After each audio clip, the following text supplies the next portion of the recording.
Hi, Yusek. Good morning po. Ma'am, can we confirm when did VP Sara apply for the travel grant for Europe? Sa ating binigay na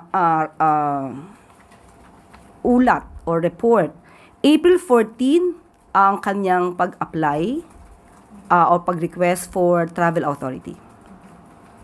Her recent statement says it's a last-minute approval, and critics are saying po na the Office of the President intentionally approved it hours before her supposed departure. Ano pong opinion? Ganyan ba ang gusto niyang palabasin? Ang Vice Presidente, ayon naman po sa records, ay nakakatanggap po ng dokumento para sa travel authority niya a day before her intended vacation. So, hindi naman po siya tinanggihan. Wala pa sa record na kapag siya'y nag-request ng pagbabakasyon or personal trip ng mahabang araw or mahaba na panahon na siya'y tinanggihan. So, para sabihin na last minute resolution or decision to, hindi po ganon. Dahil yun po palagi, normally, nangyayari po ang pagbibigay sa kanya ng travel authority a day before.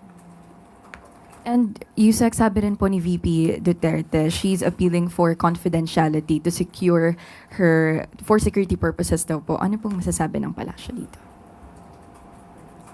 Siya po ay isang public servant. Hindi po siya pribado. Hindi po maitatago ang mga bagay-bagay na nais niyang itago. May mga bagay na dapat nalalaman ng publiko dahil siya ay isang public servant.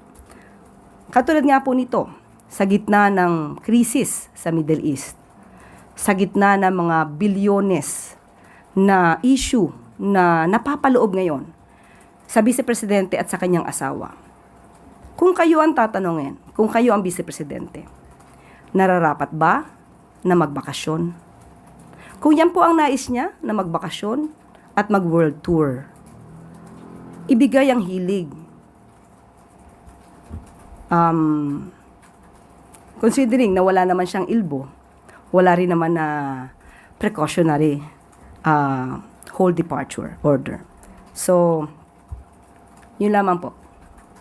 Ay ma'am, related lang po sa question ni Ivy. Usually ma'am, gano'ng katagal po bago binibigay yung travel authority? I mean yung duration like 1 week or 2 weeks after the application? Normally po mga 5 working days inaayos. At pagka ang Vice Presidente naman ang humihiling, hindi naman yan tinatanggihan. So, hindi po siya dapat issue. So, ang issue na lang dito, sabi nga natin, we expedite the travel request. No? We usually expedite the processing of the travel request. What matters most now, no?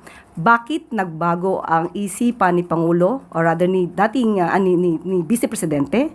What made her change her mind is the 6.7 billion question.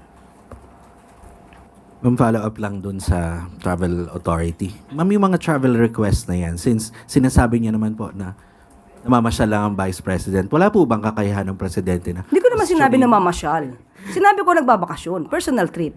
Wala po bang kakayahan ng Presidente na questionin ang Vice Presidente na, oops, teka, parang nagbabakasyon ka na nga lang?